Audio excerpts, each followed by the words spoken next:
who gave me mostly all of the basics about music production. So that's where my journey started, and then from there I got Maro. I started working for him as a producer. In like a year, I started up my studio, Legend Production. So it has just been full of hard work and trying to do the best of yourself. Okay, the legendary said it all, saying that actually you need to be the best of yourself. You need to, hard work. And another thing I've realized about him is that it matters the circle of friends you keep around you. You know, if you want to be a producer, why do you hang around with dentists? All right, let's keep that aside. So, Demario, tell us, because like I told you, I see your studio is really so nice. I like the studio. I like the uniqueness. You can look at the art. So, tell me, how much did it cost you to start the studio? Oh, actually, if somebody wants to start up a music studio out there, how much can it take them? What's the initial cost? Let's talk about the general cost of starting up a studio. So about me, it's not like it is right now. It started way back slowly, you get. I came on upgrading, you get. So, but basically for someone who wants to start up a studio right now, you have to first think of the computer you're going to use, the keyboard, the piano, whatever, the sound monitors you get. And then you have to get a laptop or a good mixer. Basically, you'll need a good budget. Okay. Like, like if we are to estimate, if a viewer is to estimate how much, like, because I know people can have budgets in their mind. It's like, hey, if I have this kind of money, maybe I can. And some people can have a budget, and when you look into the budget, you can just tell them, hey, but this money is too little. So give us an average. It may not be necessarily about your studio, but any studio out there about different equipments. Studio or a standard studio? Okay, let's say a standard studio for serious music production. Okay. A standard studio may cost you at least like 25M. A standard studio, but ready to work on everything you need to with the mastering, soundproofing, and the equipments you get. It may all sum up into like 25M. Oh. Wow, you've had that 25 million. Perhaps that could be so much for you because as you're watching out there, I want to kind of fit into everyone's budget. You could be out there, and for you, actually, your plan is to start something a little bit small. So we want to hear from the legendary himself and tell us at least, okay, 25M, you've had 25M. Not everyone can really afford 25 million. But let us take a look at not the standard studio, but below standard, the basic studio. Yes, okay. Like a basic studio, you can even start up with 10M. Oh. Yeah, because mostly what is most bothering is the sound card, the studio monitors. You get? Okay. Them alone, they may cost you like 6M. You get? Okay. Then you have to get a good computer, a good machine, and then a MIDI keyboard. You get?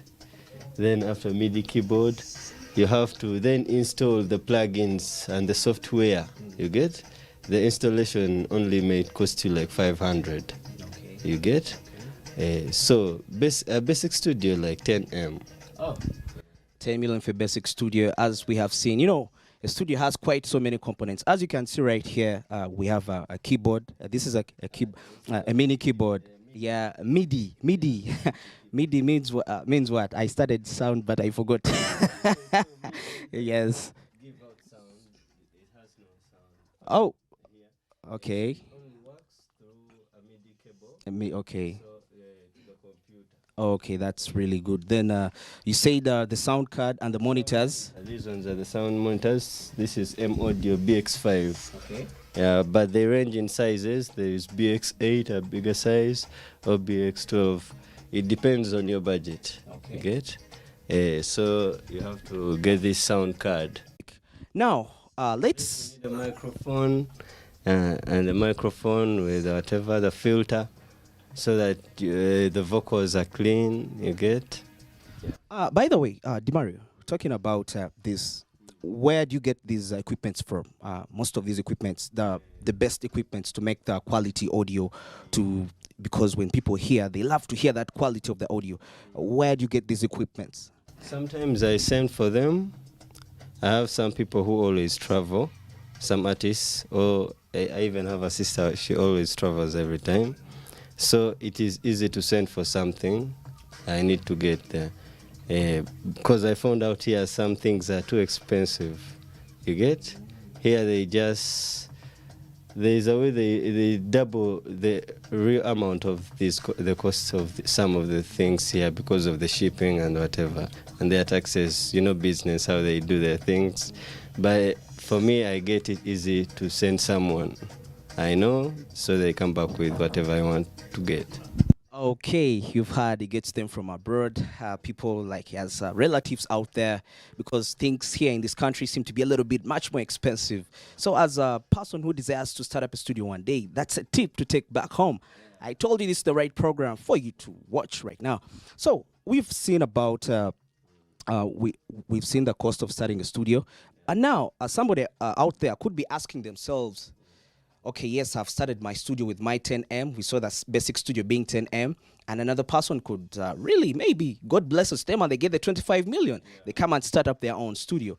So now the question is the best marketing strategy to market your studio. Now, before we get into the average ratings about recording a song, let's first of all look at marketing strategies. Yes, you've gotten the equipment. How do you market your studio? DeMario, how have you been? What are your, according to your experience, how have you been marketing your studio to be known? Because you're a legend. Yes. So what I've done mostly, I've tried to get in touch with most of the writers. You get the right people to do the marketing of recording studios, because a lot of people want to record their music, but they actually don't know what they want to record. They don't know how to sing. They don't know what they want to do in studio when they reach there. So it's better for a producer or anybody who starts up a studio to get music studio writers, you get, who are always around. I didn't know about music studio writers, by the way. Yeah. Tell me more about music studio writers, because do they write? They are composers, they write music. So most people come to studio. The problem, you may start up a studio and then the people who come to you, if you don't know how to write or you don't have writers at your studio, someone will produce something they don't feel, they don't like, because you all don't understand music very well. But when you have writers, it is very easy for anybody who can just come to studio and they want to record, to get a song from you, a good song, you get, and good advice and instructors. So that's the first thing someone has to think of, because you have to make a good product first. Yeah. Wow, you've heard that. Get music studio writers, people to write songs for you as a studio, because what's going to attract the studio, it may not be really what you have, but the product you release, and that product is going to be determined by the writers, studio writers. So let's talk about artists who come into your studio. And we want to look at, okay, it may not be particularly your studio, but let's look at the average price of recording a song in Uganda. The average price, omuwendo gwetu oli gwayinza okukolera akayimba. The average price, I think, is 500.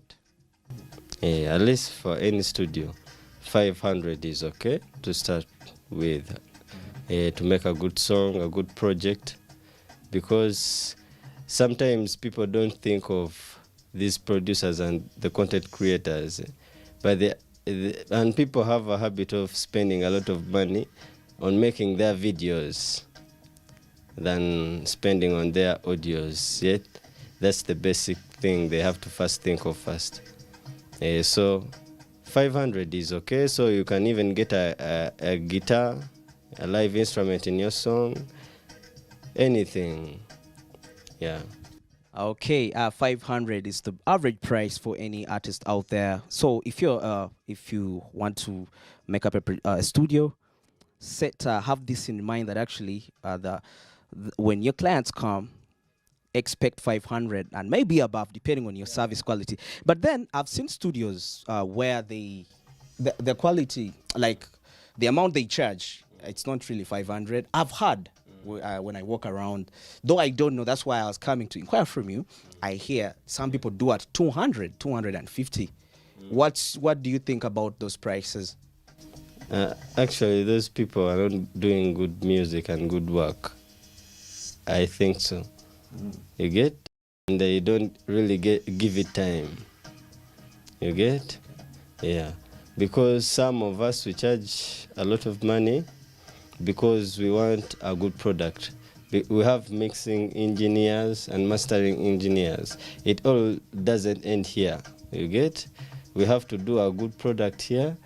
So in case anybody wants mastering or anything, we have producers who can also do that. Get? That's how the industry is changing. You get? We don't have to have to do everything alone. We need people who understand whatever we are doing. Oh, DiMario has said actually, those people who operate for that money, they don't give you the best quality. You know, in his speech, I liked what he said concerning there is a producer, there is a sound engineer. You know, in most cases, now when they tell you 500,000, that fee is going to cost, first of all, the writer, the person in the studio. Also, there is a producer, there is a sound engineer. And actually, a sound engineer and a producer play a very big role for your song as an artist to really boom. Yeah, so if you were... a writer is different for a writer because a song, the price of a song is different from the studio session. You get? Yeah. So it doesn't all come up on the 500. Oh, wow, it's very interesting. There is for writing a song has its own fee. Then the 500, that's the one that includes the production and the mastering and whatever you get.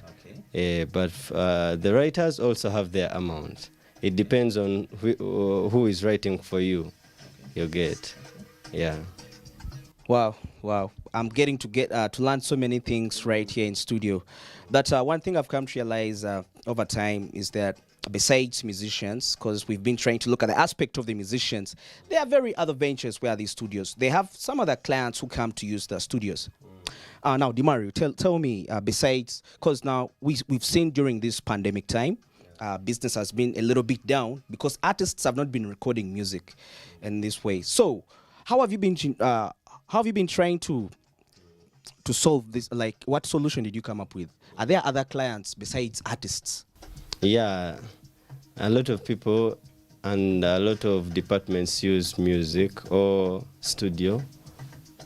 Like this, making voiceovers, recording voiceovers, talk shows, you get podcasts. A lot of things come with music. So there are some people who just want to make voiceovers for their companies and they don't involve whatever, the recording and whatever, music, singing as whatever. Singing, they don't involve the singing part in it.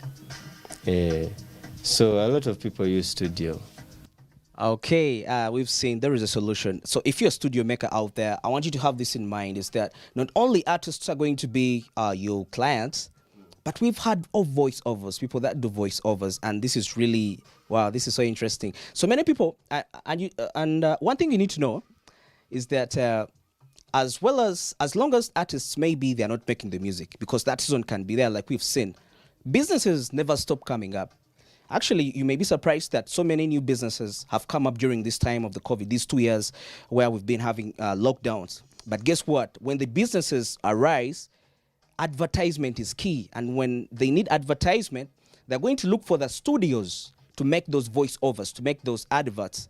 And my man, DiMario, even though he doesn't get a musician, perhaps MTN is going to come and they want to make an advert in his studio. It could be another company. I was just trying to give an example right there. And it's going to be earning that money. So it shows you how profitable this business is. So as we wind up, let's hear from DiMario.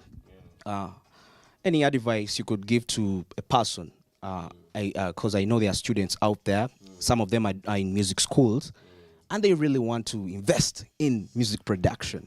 So any word of advice you can give to them as we wind up the show? I think the best advice could be for anyone who wants to start up a studio, at least you should be a producer, or you should be a songwriter, or you should be a composer in any way.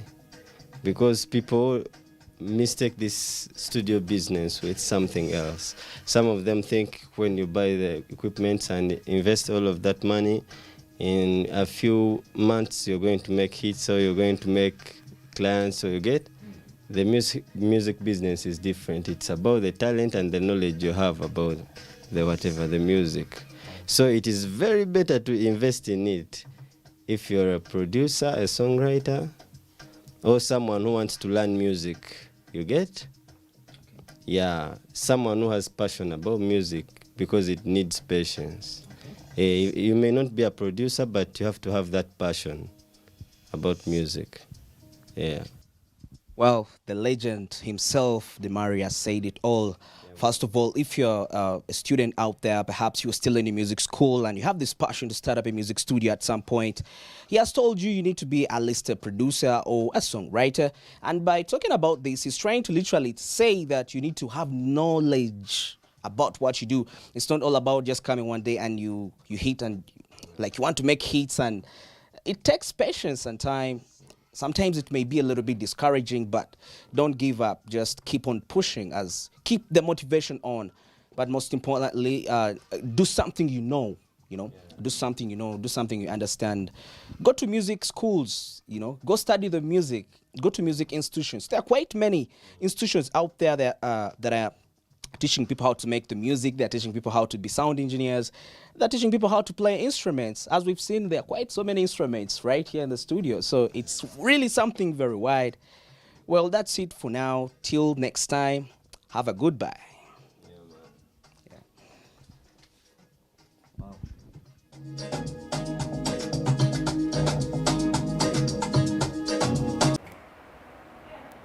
Yes, welcome back from that very interesting interview from Demario, the producer, who was taking us through the insight into the music production business. And I know there are quite so many people out there, and you're really so fanatics of music and you want to get to invest into the music production. Yes, we saw quite so many things and so many strategies out there for you as a young movie maker out there. There are a lot of things you need to know. It's not just a straightforward game like the way it looks, like the way it might seem.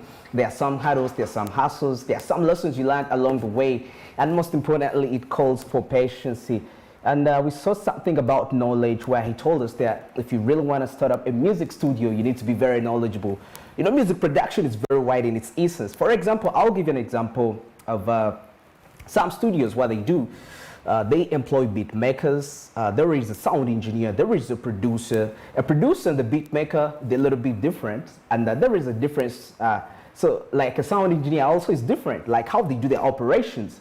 Now, like for example, the beat maker, he's much more into making these beats, like making the beats. When I talk about beats, it's more like what you hear, that sound, that, the instruments you hear. Then the producer may not necessarily be the one doing those beats, but he could be a director.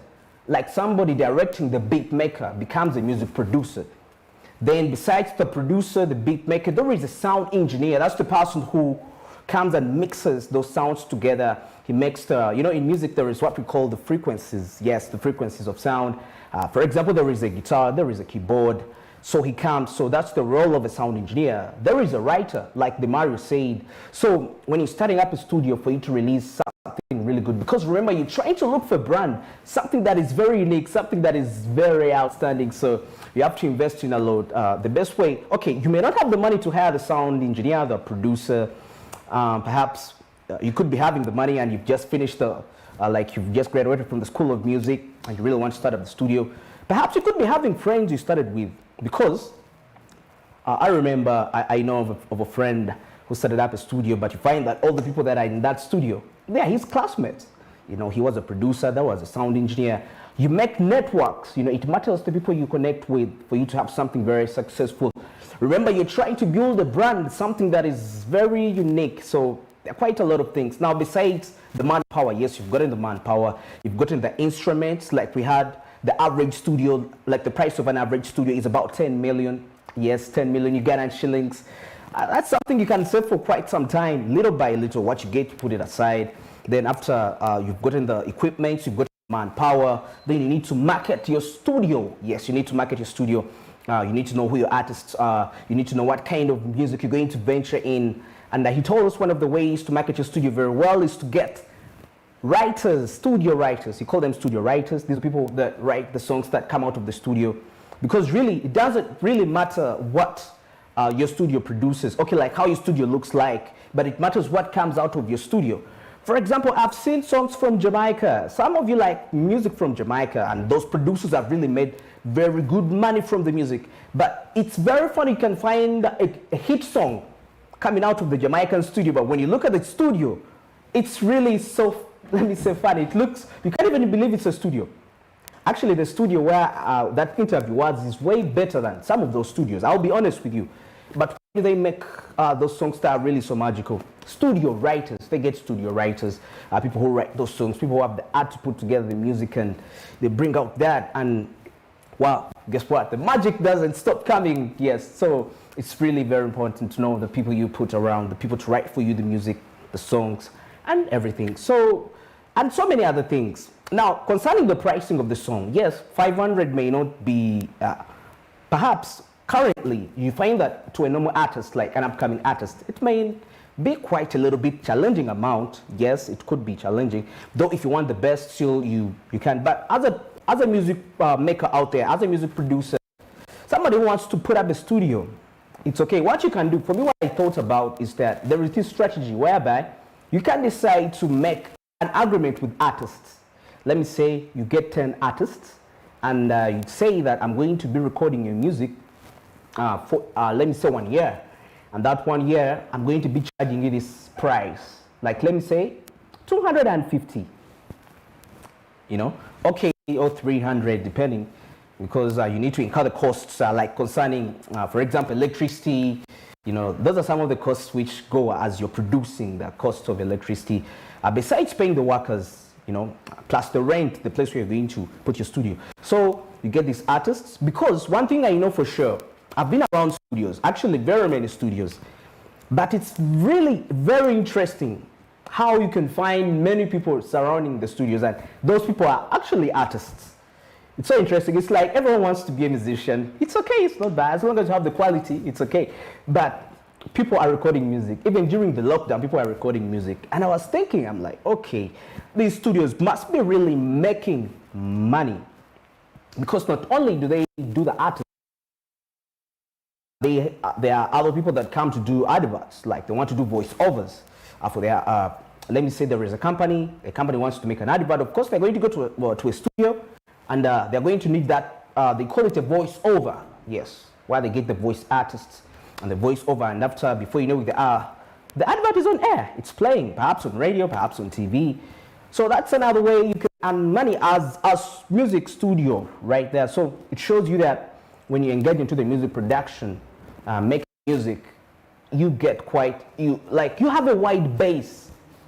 You have a very wide base. Some of these movies, when they're making certain sounds, they make them, now for example, animation movies, they go to music studios. Yes, they are studios, because animations, they are also voice actors, the people who do the voicing, they go to the studios and they make these voices. I've seen some of my favorite actors, actually. You may be surprised that that movie called The Lion King, some of the voices, like those animals, they be talking, but they're not the animals exactly talking, but it's the people in the background, they're using those voices. Yes, so Beyonce's voice featured in Lion King, the latest one that came out. If you didn't know that, so you know that now. So they went to a studio, and that's all money. So that's one of the ways the studios really make some good amount of money. It shows you that if you join the industry, really the path is good. But most importantly, you need to know that it takes patience, it takes time, it takes for you to know, take time to know what you're doing. Don't just do something for the sake of doing. Don't be under influence, don't be under pressure. Build your brand. All right, that's it for the business entertainment. Sonko is coming back to take you through the sports business news. Goodbye for now.